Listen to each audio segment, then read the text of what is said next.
کی محبت زیادہ شدید ہوتی ہے تو اس کا ایک اثر بتا رہے ہیں کہ یہ واقعتاً اللہ نے فطرت انسانی میں رکھی ہے، اس لیے کہ یہ دنیا جو ہے اسے اللہ نے چلانا ہے، اس کی رونقیں رکھنی ہے جب تک اس کی مرضی ہے، قیامت تک تو اسے آباد رکھنا ہے۔ اولاد پیدا ہوگی تو دنیا قائم رہے گی، نسل چلے گی، مرد اور عورت کی ایک دوسرے کے ساتھ کشش ہوگی تو اولاد پیدا ہوگی، اور یہ تمام چیزیں جو ہیں دولت کی کوئی طلب ہوگی تو آدمی محنت کرے گا، مشقت کرے گا، کمائے گا۔ تو اس لیے یہ چیزیں فطرت انسانی میں ہیں، یہ بیسک اینیمل انسٹنکٹس ہیں۔ بس ضرورت اس بات کی ہوتی ہے کہ انسٹنکٹس کو دبا کر رکھا جائے، اللہ کی محبت، اللہ کی شریعت کو اس سے بالا تر رکھا جائے، بس یہ نہیں ہے کہ ان کو ختم کر دیا جائے۔ سیلف اینیہیلیشن اسلام میں نہیں ہے، یہ رہبانیت ہے کہ اپنے نفس کو کچل دو، ختم کر دو، نہیں، سیلف کنٹرول، اپنے آپ کو کنٹرول میں رکھو۔ یہ منہ زور گھوڑا ہے نفس انسانی کا، لیکن جتنا طاقتور گھوڑا ہوگا اتنا ہی آپ کے لیے تیز دوڑنا جو ہے وہ آسان ہوگا، لیکن جتنا منہ زور اور طاقتور گھوڑا ہے اتنا ہی اسے قابو میں رکھنے کی ضرورت بھی ہے، ورنہ اگر اس کے رحم و کرم پر سوار آ گیا تو جہاں چاہے گا پٹخنی دے دے گا۔ تو اس اعتبار سے سیلف کنٹرول ہو، گھوڑا پورا قابو میں ہو۔ البتہ یہ ہے کہ سیلف کو، اپنے نفس کو، اس کو کچل ڈالنا، سیلف اینیہیلیشن، یہ اسلام میں نہیں۔ زین للناس حب الشہوات من النساء، مزین کر دی گئی ہے لوگوں کے لیے ایک تو محبت جو ہے، شہوت کی محبت خواتین کے بارے میں۔ اب دیکھیے یہاں بھی قرآن مجید گویا کہ ایک طرح سے تائید کر رہا ہے فرائڈ کی۔ اس کے نزدیک سب سے پورٹنٹ فیکٹر جو ہے، سب سے پورٹنٹ جو موٹیو ہے انسان کا، وہ سیکس ہے، اور یہاں بھی اللہ تعالیٰ نے سب سے پہلے اسی کا ذکر کیا ہے۔ اگرچہ میرے نزدیک ضروری نہیں ہے، اس لیے کہ دوسری جگہوں پر پیٹ جو ہے معاشی ضرورت یہ اس سے بھی سخت ہو جاتی ہے، لیکن یہ کہ واقعتاً یہ حضور نے بھی فرمایا ہے صلی اللہ علیہ وسلم، ما ترکت بعدی فتنۃ اضر علی الرجال من النساء، میرے بعد اب مردوں کے لیے عورتوں کے فتنے سے بڑا فتنہ اور کوئی نہیں ہے۔ ان کی محبت جو ہے وہ انسان کو کہاں سے کہاں لے جاتی ہے۔ بلعام بن باورا یہود کے اندر ایک بہت بڑا عالم اور فاضل شخص تھا، ایک عورت کے چکر میں آ کر اور وہ شیطان کا پیرو بن گیا۔ وہ قصہ آئے گا سورہ اعراف کے اندر۔ تو واقعہ یہ ہے، لیکن ایک فطرت کے اندر ہے تو صحیح، محبت تو ہے۔ زین للناس حب الشہوات من النساء والبنین، اور بیٹے، انسان کو بہت پسند ہے بیٹے ہوں، اس کا نام چلتا رہے، بڑھاپے کا سہارا بنے۔ والقناطیر المقنطرۃ من الذهب والفضہ، اور یہ کہ خزانے ہوں جمع کیے ہوئے سونے کے اور چاندی کے۔ والخیل المسومۃ، اور گھوڑے ہوں بڑے نسل والے گھوڑے جو ہیں جن پر کے نشان لگے ہوئے ہوتے ہیں، پیڈگری ہوتی ہے ان کی۔ والانعام، اور مویشی ہوں، مال جو ہے پنجاب میں اور سرائکی کے علاقے میں مال کہتے ہی جانوروں کو ہے، ان حیوانات کو ہے مال مویشی۔ والانعام والحرث، اور کھیتی۔ ذالک متاع الحیات الدنیا، بس جو نقطۂ اعتدال ہے وہ یہ ہے کہ جان لو یہ ساری چیزیں اس دنیا کی زندگی کا ساز و سامان ہے۔ اس زندگی کے لیے ضروریات کی حد تک ان سے فائدہ اٹھانا، اس میں کوئی بری بات نہیں، لیکن واللہ عندہ حسن المآب، لیکن اللہ کے پاس ہے اچھا لوٹنا۔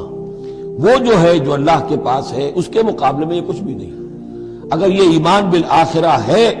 تو پھر تو انسان ان تمام چیزوں کو، اپنے تمام جذبات و میلانات کو ایک حد کے اندر رکھے گا، اس سے آگے نہیں آنے دے گا۔ لیکن اگر ان میں سے کوئی ایک شے بھی اتنی زوردار ہو گئی اس کی محبت کہ آپ کے دل کے اوپر اس کا قبضہ ہو گیا تو بس آپ گئے، اب وہی ند ہے، وہی اب آپ کا معبود ہے، چاہے وہ دولت ہو، چاہے وہ کوئی اور شے ہو، وہ اب آپ کا معبود بن جائے گی۔ قل انبئکم بخیر من ذالکم، ان سے کہیے کہ کیا میں تمہیں بتاؤں کہ ان تمام چیزوں سے بہتر شے کون سی ہے؟ للذین اتقوا عند ربہم جنات تجری من تحتہا الانہار خالدین فیہا، وہ لوگ کہ جو اپنے رب کا تقوی اختیار کرتے رہے۔ تقوی یہی ہے کہ اپنے نفس کا بھی حق ہے دو، ان لنفسک علیک حقا، لیکن ناجائز راستے سے نہیں۔ تمہارے پیٹ کا بھی حق ہے، اس کا ادا کرو،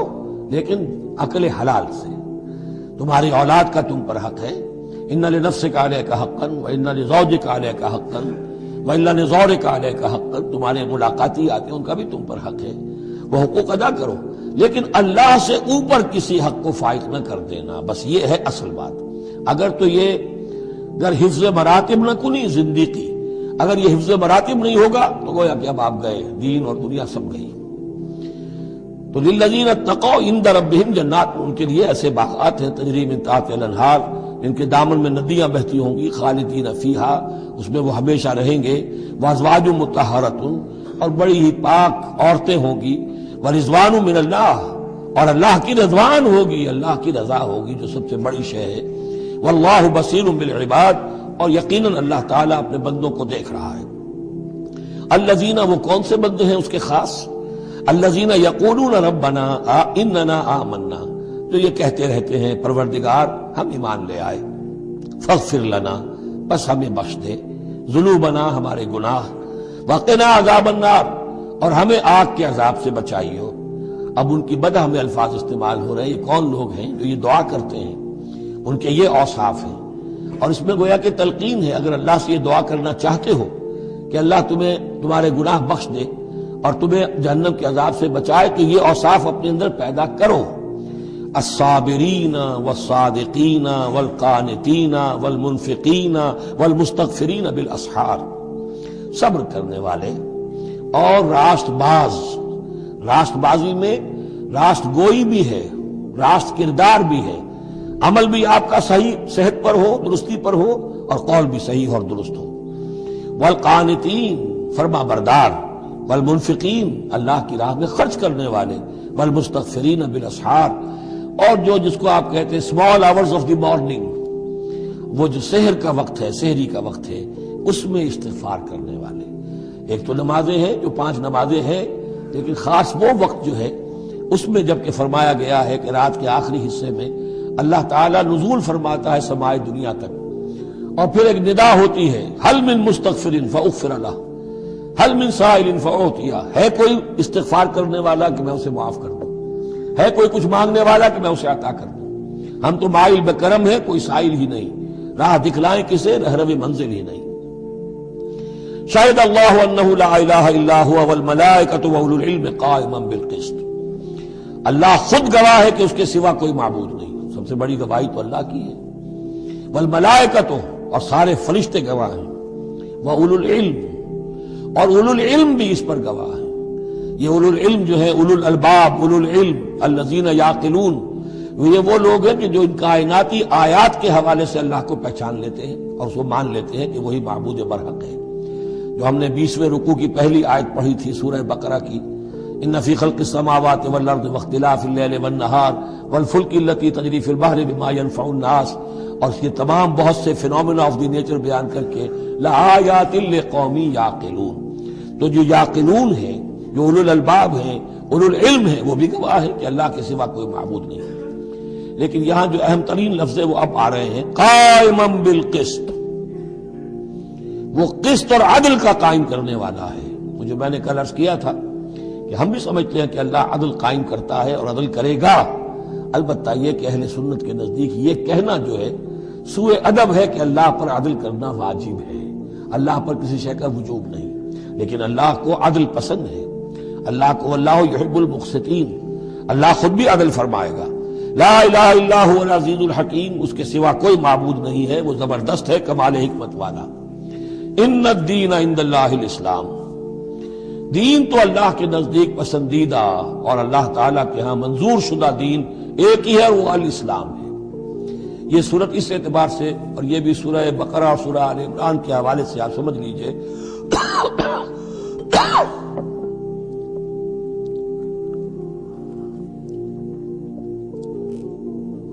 سورہ بقرہ میں ایمان پر زیادہ زور ہے۔ آمن الرسول بما انزل الیہ من ربہ، ایمانیات، شروع میں بھی ایمانیات، درمیان میں آیا بر میں ایمانیات۔ اس سورہ مبارکہ میں اسلام پر زیادہ زور ہے۔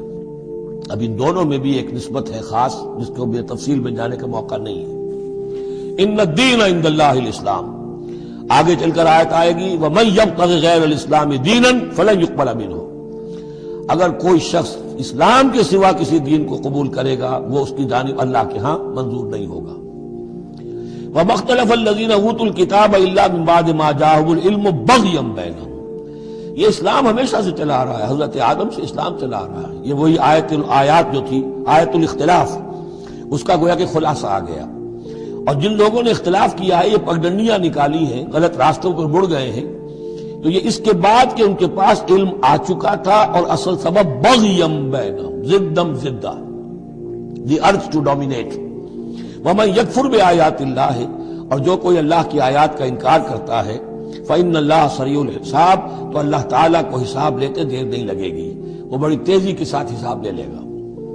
فإن حاجوک، پھر اے نبی اگر یہ آپ سے محاجہ کرتے ہیں، حجت بازی کرتے ہیں، دلیل بازی کرتے ہیں، مناظرے کرتے ہیں، فقل، تو آپ تو آخری بات کہہ دیجئے دو ٹوک، فقل اسلمت وجہی للہ ومن اتبعنی،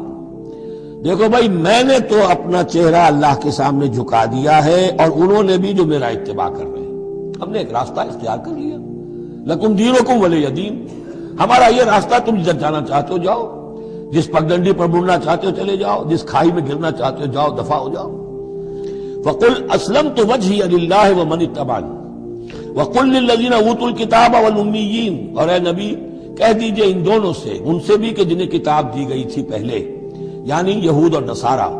والامیین، اور ان سے بھی کہہ دیجئے کہ جو مشرکین عرب ہیں ابھی بقی عرب میں، اسلمتم، تم بھی اسلام لاتے ہو یا نہیں، تابع ہوتے ہو کہ نہیں، اللہ کے سپرد اپنے آپ کو کرتے ہو کہ نہیں، فإن اسلموا فقد اہتدوا، اگر وہ بھی اسی طریقے سے اسلام لے آئیں تو ہدایت پر ہو جائیں گے، وإن تولوا فإنما علیک البلاغ، پھر اگر وہ رخ پھیر لیں، منہ موڑ لیں، تو اے نبی آپ پر کوئی ذمہ داری نہیں ہے سوائے پہنچا دینے کی، اعلیٰ کو یہاں پھر پہچان، انما علیک البلاغ، آپ کے ذمہ ہے پہنچا دینا، آپ نے ہمارا پیغام پہنچا دیا، ہماری دعوت ان تک پہنچا دی، ہماری آیات انہیں پڑھ کر سنا دی، اب آگے چوائس ان کا ہے، آپ پر ذمہ داری نہیں ہے کہ یہ لوگ ایمان کیوں نہیں لائے، ولا تسألوا عن اصحاب الجحیم، یہ سورہ بقرہ میں ہم پڑھائے ہیں۔